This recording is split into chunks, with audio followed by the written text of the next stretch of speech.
Hey everyone, welcome to the channel. It's the Myri Programmer. Today I want to talk about a topic, and it's these ideas that I've held on to in my life that have actually served me. And when I say these ideas I've held on to, remember what I've said. Everything in this life is an idea. It's a thought that we give power to, or it's a thought that disempowers us. But these are the 6 things that I've held on to. And some can say that these are even the 6 things that we agreed to before we came to this planet. The first thing is number 1. If you're going to come to this planet, if you're going to come to this experience called life, you're going to come through one thing. That's a body. Now, the body. The body is such a weird thing for people. It's such a weird thing for people in general. Some people love their body. Some people hate their body. Some people struggle to even accept their body. But it's important to realize that as a being, if your soul is going to come to this planet, it is coming through a body. And it's important that we recognize that us having a body, it's so important that we are aware of how our body works. And when I say we're aware of how our body works, what I mean is that paying attention to the needs, to the wants, and to the desires of the body. You see, for a few years I've been practicing as a vegan, and I even hate to say that because it brings up so much different stories or so much superior complexes. But when I say a vegan, what I mean is that about 4 or 5 years ago, I woke up one morning and I had a knowing. I had just an intuitive understanding that I couldn't eat meat no more. So I began the process of slowly adjusting, slowly changing my diet. And now I'm practicing, or I'm functioning rather than practicing, as a vegan. How is it going? I don't know. It is what it is, as they say. The next one, it's important for us to realize that in life there are no mistakes, only lessons. And that there is a big one. You see, for a long time I've always believed that I'm making mistakes. I'm doing something wrong. Somebody up there is angry at me. Somebody up there is going to do me wrong. But as I've begun to get older, I've begun to realize that through every mistake I've had, I've always grown and I've always learned. There is no mistake that I've made in this life so far that hasn't taught me a lesson that's developed me. And that's why when we talk about this idea of sin, when people talk about you've sinned against God and for that reason you're going to go to hell, it really just doesn't make sense to me.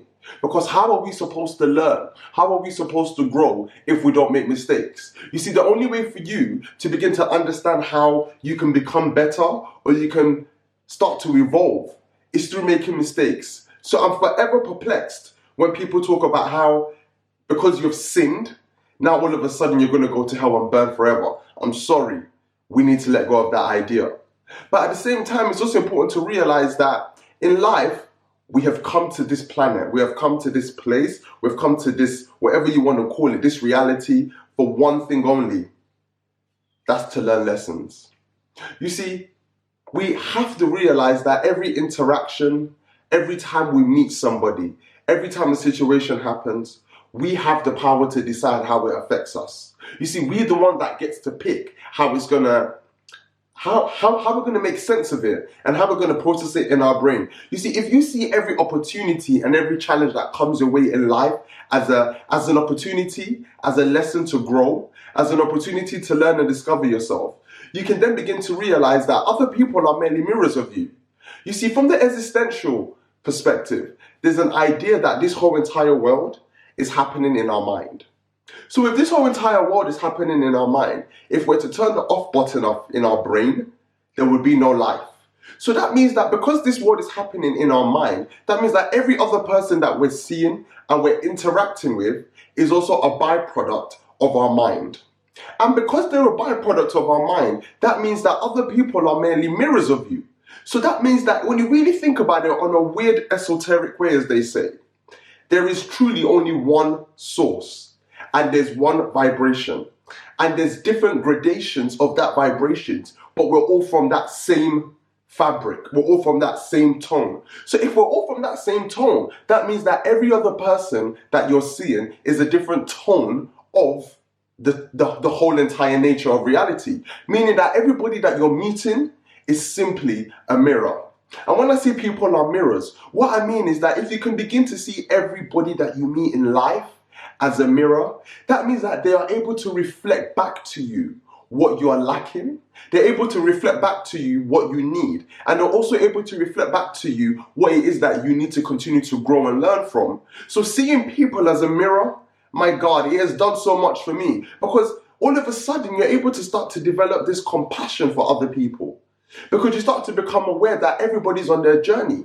And if everybody's on their journey, that means that when somebody does something wrong to you, you can begin to realize that they're acting from their own level of awareness. And when they're acting from their own level of awareness, you can begin to understand that actually it's not personal, because all they're doing is simply shining up this mirror to you. You see, another thing I've realized as well is this idea of all of the answers that you need in life, it lies inside of you. You see, for a long time in my journey, I've been looking for answers outside of me. I go to people and I seek their face for knowledge. I read different books and I try to understand this world. But one thing I've come to realize is that one of the most profound realizations I've come to is that all of the answers lie inside of me. You see, it is up to me to be able to go inside, connect to that true deep source within me and find what it is I'm looking for. You see, when you connect to that part inside of you that's bigger than you, all of a sudden you start to realize that you're being guided to the answers. You're meeting the people at the right time, and you're starting to see that when you're with people, you're growing and learning in ways you can't imagine. You see, there's this idea that in life, is life predestined, or do we have opportunity to learn? And I would say it's both. There is both in that idea of life is predestined to a certain point, because there's certain people you meet in this journey and you just think, my God, like I know you. Or like, my God, I've met you before, I've seen you before. But like I'm saying, it's important for you to realize that part of this journey, part of this experience called life, is realizing that you are love. And I know this might sound a bit hippie, it might sound a bit, but it's important to realize that one of the greatest interactions that we have on this planet when we're with somebody is the opportunity to experience love. Now, first of all, it's important for me to define what love is, because at times we think that love is a feeling, which I can understand. But when you think about it deeply, love is a state of being. And once you're able to begin to realize that you're in love, and when I say in love, in that vibration of love, all of a sudden, an opening occurs within your heart.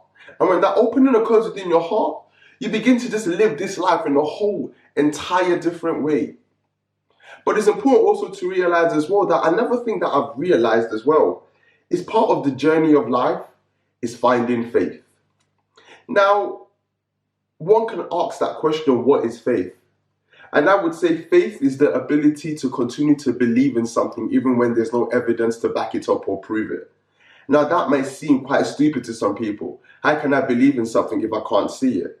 But that's what faith is. You see, faith is the ability to believe in something, and you know that eventually, by me putting in the effort, putting in the work, putting in the time, and consistently doing it over and over again, something's going to happen. Something's going to grow. You see, for a long time, I've been looking around in my life and I've been asking myself that question, who am I?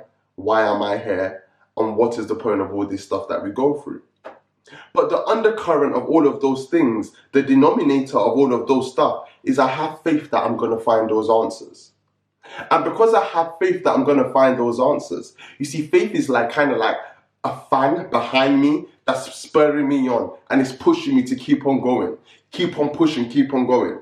And you see, adopting all of these ideas that number one, I will have a body, looking after my body, making sure that I'm putting the right stuff in my body, putting the right nutrients in my body. And not only that, emotionally working with my body, that when I'm feeling a weird feeling, when I'm feeling disconnected, when I'm feeling angry, doing something to work through it. If it's going for a run, if it's meditating, if it's doing something. You see, number two, you have to remember there are no mistakes in this journey in life. There's only lessons. So get it out your mind that you can make a mistake. Get it out your mind that you can fail. You can't fail at this. There's no way to fail. You see, one thing I've learned is that every single thing that we do and everything that we learn in life is opportunity for your soul to grow. You see, you have to remember that the soul in and of itself just simply wants to grow. And when it comes into this body, it has the opportunity to start to learn, to start to grow, to start to discover. And when you can begin to remove this idea that I'm making a mistake, or I'm failing, or I'm stupid, all of a sudden, you can just see that I'm going through moments of evolution in my journey. You see, the next thing, people are simply mirrors of you. Everybody is a mirror. If you see everybody as a reflection of you, a part of you, something that we all came from, even if you believe in the Big Bang came from one thing and then exploded into everything. So look at that. If you can see everybody as just a part of you, you can start to develop that compassion. And remember, we're here to experience love. You see, either you understand that fact or you don't get it, but I've said it before in the past. Love is the glue that holds everything together. And I honestly believe that with all my heart. You see, when you can begin to realize that when you experience love or lack of love, you're learning, you're growing, you're discovering. And the next one, remember, all of the answers in life lie inside of you. You have the opportunity to find the answers to all of your issues. You have the opportunity to align to that source within you and allow it to guide you. You see, when I began to align to the source of my being in a deeper way, all of a sudden things just started to happen. I started meeting people at the right time. I started discovering things at the right time. I started knowing and understanding things in a deeper way than I could have ever imagined. And the last one, you got to have the faith. You've got to keep faith. You see, when you keep the faith that things will get better, or when you keep faith that actually I can transform and change my existence, I can transform and change my being, all of a sudden, this life just begins to open up to you like a flower. You see, those are the few things that I wanted to share today with you guys. I wanted us to begin to realize that if we can begin to let go of certain ideas and begin to reprogram our mind with these new things that I've said, I am definitely sure that you'll begin to have a different experience. Because remember, you're the one that has the power to create change. And not only are you the one that has the power to create change, you're the one that has the power to make things happen. And when you tap into that power and you begin to understand these facts, I promise you, so many things will change. We're at the end of the video. I just want to say thank you so much if you did get this far in the video. Subscribe, like, and comment. There's so much more things I want to do and so much things that I want us to discover together. Have an amazing day. Thank you so much.